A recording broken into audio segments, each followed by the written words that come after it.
Hello,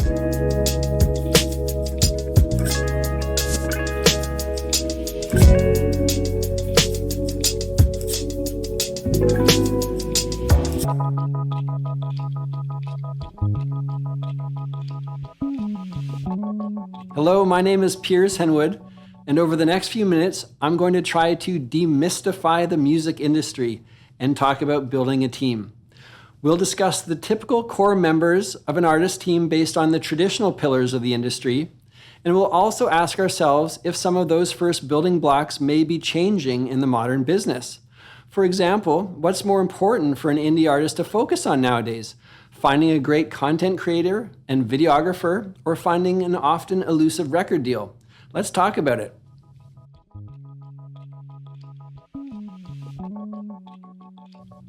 So, what do professionals in the music industry do? Well, I've been a manager for over 20 years, and it sometimes feels like I still don't know what I'm doing half the time. But I've figured out a few things along the way, working with great artists including Tegan and Sarah, Bedouin Soundclash, Buck 65, The Librarian, Luca Fogali, The Funk Hunters, and my own bands, Jets Overhead and Astrocolor. Together, our work has resulted in multiple gold and platinum records, hundreds of millions of track streams, 15 Juno nominations with 4 wins, and what I've jokingly dubbed the rare quadruple threat achieved by Tegan and Sarah: Juno nominations, a Grammy nomination, an Academy Awards nomination, and a New York Times bestseller. Not a bad combination. So my favorite quote about the music industry was written by Hunter S. Thompson, who said, "The music business is a cruel and shallow money trench, a long plastic hallway where thieves and pimps run free and good men die like dogs. There's also a negative side." The humor of the quote plays on the mythology around the underbelly of the business in decades past. It is a mysterious industry from the outside, and it's evolved since its infancy. So let's try to understand the building blocks of the business. What are the key pillars of the music industry, and what do you need to do to build a team?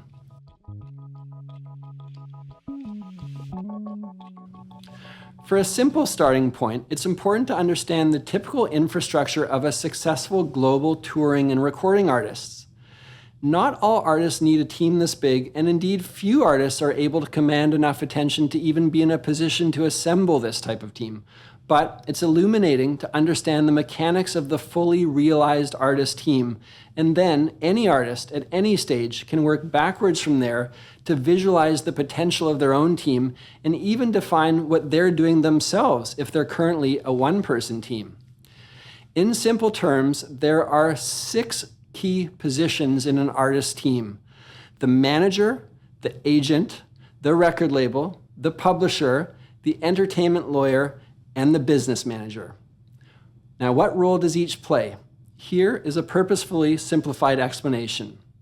The manager guides the whole career and the whole team, top to bottom, alongside the artist. The agent books the shows, the record label releases and markets the music, the publisher generates and captures income from songs, the entertainment lawyer reviews and negotiates pivotal contracts and deals, the business manager handles the artist's financial affairs, from paying bills to dealing with complex international tax strategy. Let me repeat. The manager guides the whole career, the whole team, top to bottom, alongside the artist.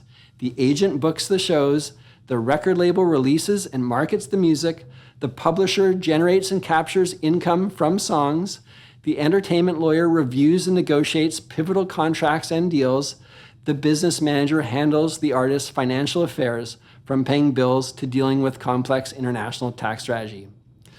There are 3 quick caveats I wanted to mention about the team. First, each role is more complex and less narrow than my previous wording, but for the purpose of understanding the business from scratch, it's helpful to simplify, and those are the rudimentary roles. Second, typically a global touring artist will have multiple agents based on territorial expertise. A common system for a Canadian artist would be to have a Canadian agent, an American agent, and a UK agent who handles Europe and often other overseas territories. The manager typically is the connective tissue guiding the work of the various agents. Third, for an artist with a significant touring career, ideally there will be a recurring tour manager and/or production manager role who who is also a core part of the team, typically reporting to the manager and artist. If an artist can afford it, this type of role may even be on retainer during extended non-touring periods in order to ensure consistency in the execution of touring logistics across extended time periods.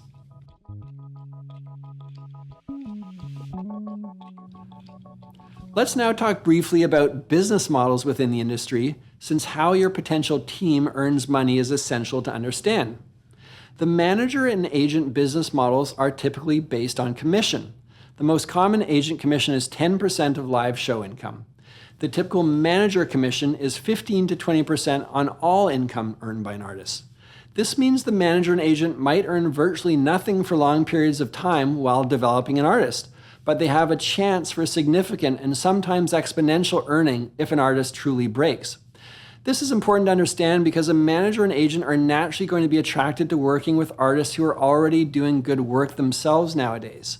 Artists who are showing signs of growth, self-motivation, releasing music themselves, showing career intention.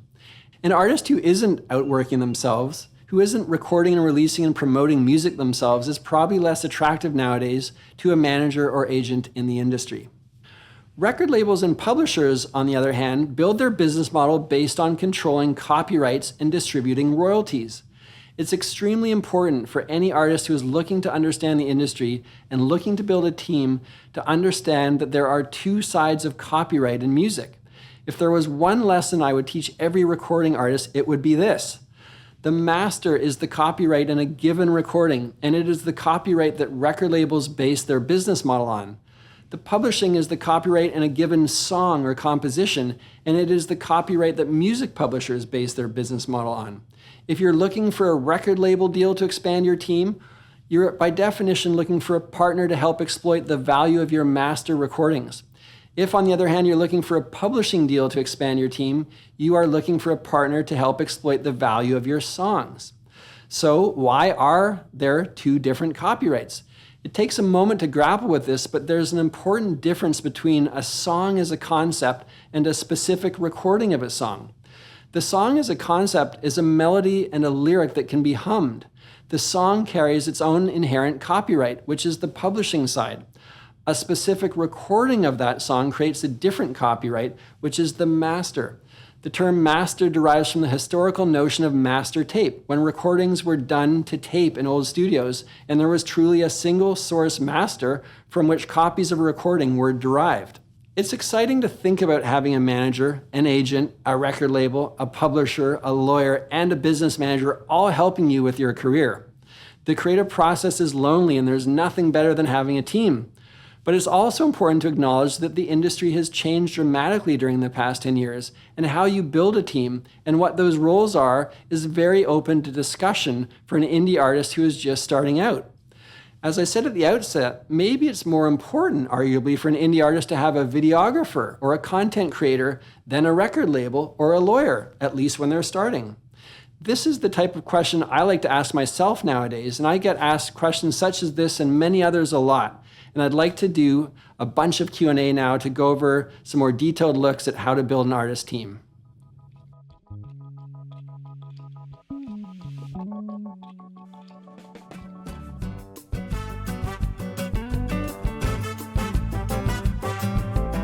Okay, yeah, this is a great question. So this is why I actually wanted to start by explaining the sort of 6 pivotal roles in an artist team, because to me, the biggest thing an artist should do when they're starting to build a team is actually understand what the function of all those team members are. And that has a twofold purpose.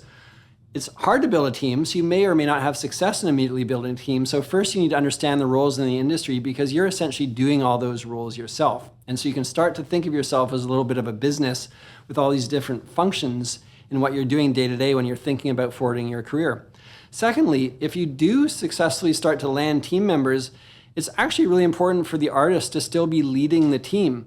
It is the job of a manager, arguably, to help co-lead a team, but I think great artist and manager teams are always ultimately led by a strong artist's vision. And so as an artist, it's very important that you understand the different roles of your team. Understanding what a manager does, what an agent does, what a record label does, what a publisher does, what a business manager does, what a lawyer does, if I were an artist, I would not want to hire someone if I didn't understand what they were going to be doing for me. And I'm not talking about whether that given person is the right fit for me personality-wise or what have you. I'm just talking about what their actual role is. So I think it's a sort of a paradoxical thing about being a musician, because a lot of musicians are sort of taught that, oh, if you can finally build a team, you can just worry about the music. That's not the case. With success comes more and more decisions to be made, more and more requests for time, more and more issues you're going to face as you travel the world and tour the world and release big songs and big recordings. So it's, to me, integral before building a team that you actually understand the pillars of the music industry. And therefore, when you have your fully built team, you can actually manage that team, because at the end of the day, you, the artist, are still ideally the leader.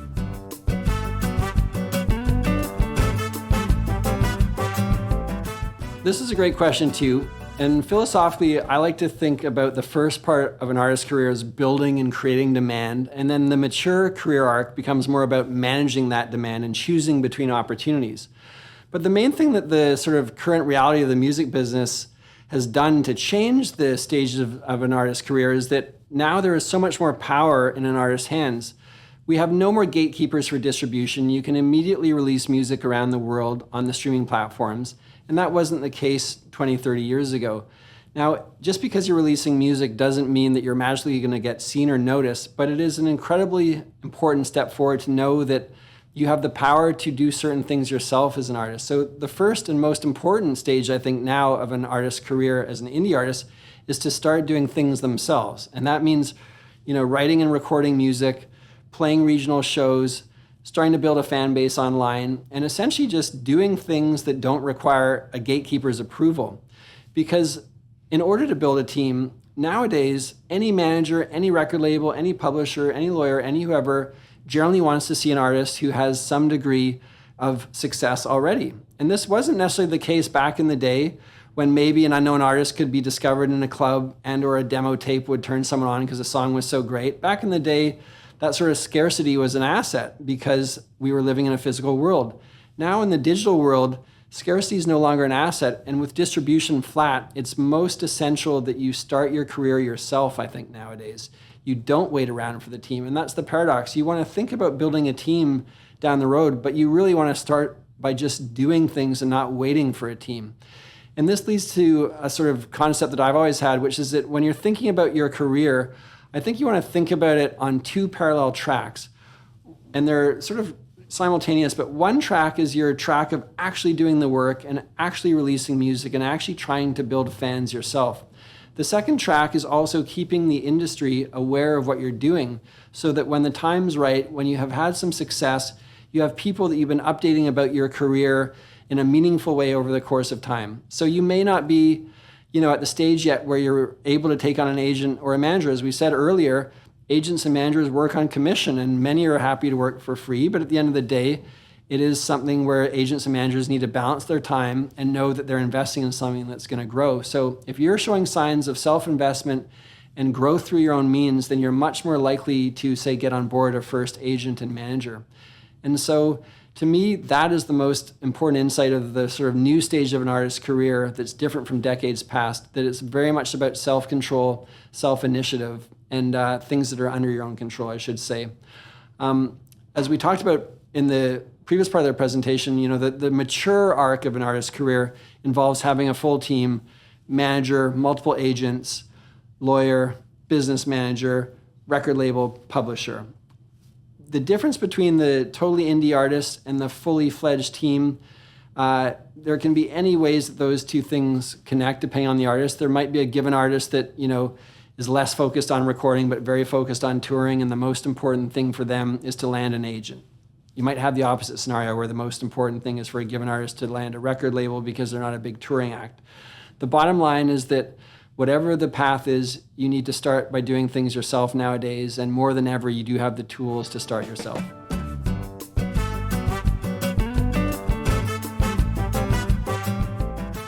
One paradoxical thing I wanted to talk about is this great question about the advantages of being independent, because there are many, and finding a team, finding a record deal, these things can be elusive. You can wait around for months, years, a whole career waiting for things to happen. And as we've said, there's more power than ever in your control. So you have to think there's a ton of value in being independent.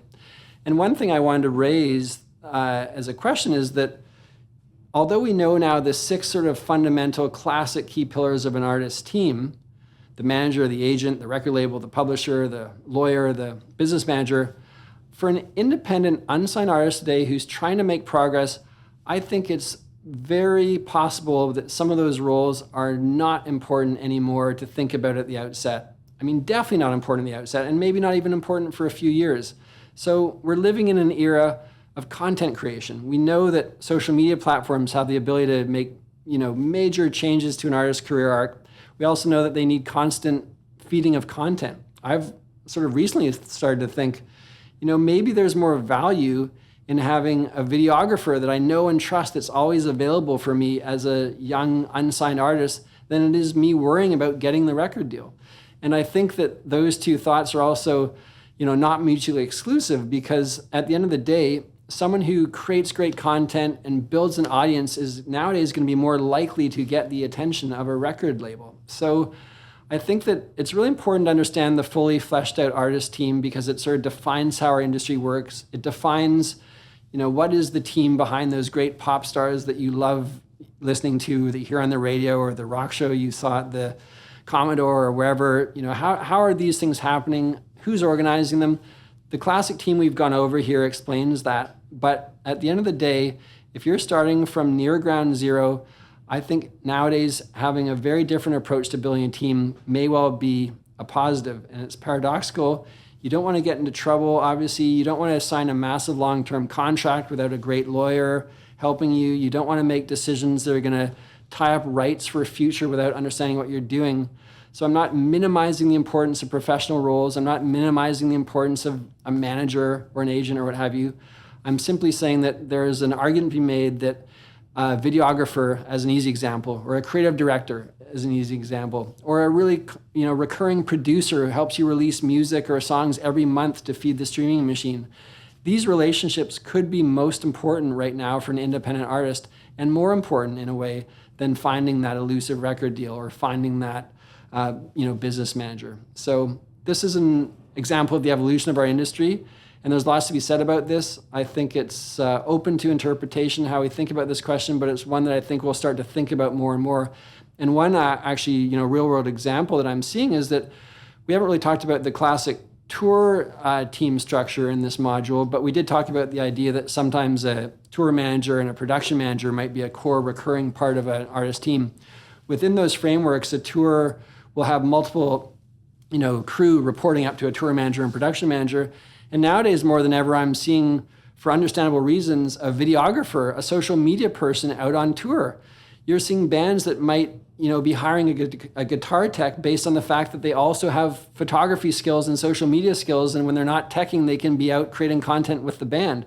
And so it's a good lesson, number one, for multi-skilled individuals to invest in multiple skills. And it's also, I think, representative of the idea that the metrics around how we build teams, including on the road, is changing drastically right now based on the state of the industry, social media, and content creation.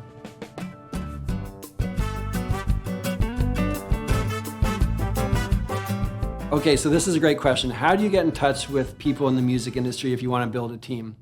We all know that the music industry is a difficult nut to crack. The bigger a band is, the harder their team is to get a hold of. We know that. I can't just go to Taylor Swift's website and find a contact info for her manager and write him, whereas you can with smaller bands. So I think the insight is that within the spectrum of bands that you know and love, one great place to start is by looking more on the mid to lower end of bands that you love that are at a higher level than you are currently, and starting to research who their teams are. So if I'm starting from scratch, but I love an artist that has maybe a few more million streams on Spotify than I do, or has sold out a club in my hometown that I would never sell out, let me look at their website and let me figure, who do they have a manager? Who is it? Do they have an agent? Who is it? And I would recommend the cold call, the cold email nowadays. And the important thing about the cold email nowadays is you have to keep it very short and not write an essay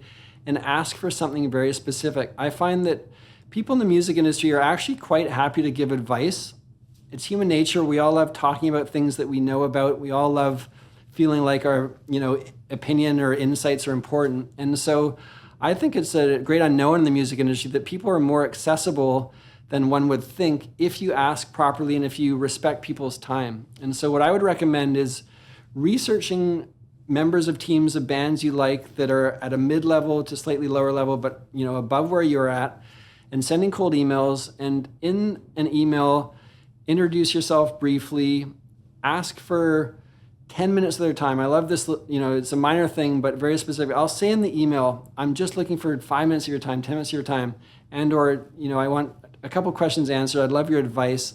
Wording that makes it clear that there is sort of a finite ask. It's specific.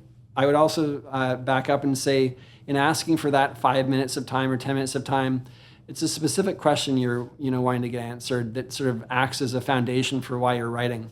It may be, I want to ask how you did this for this artist, how you did A, how you did B, or how this came to be, whatever it might be. So it's a short email, but the bottom line is, again, it's sort of this lesson of taking control of what's in your own control, which nowadays means a lot of things can be under your control because information is everywhere. So just like it's in your own control to record a song and release a song, nowadays there's no gatekeepers. There's nothing stopping you from researching the teams of your favorite musicians and trying to reach out to them. That's a great lesson, I think, that can work for any artist of any stage developing to mid-level.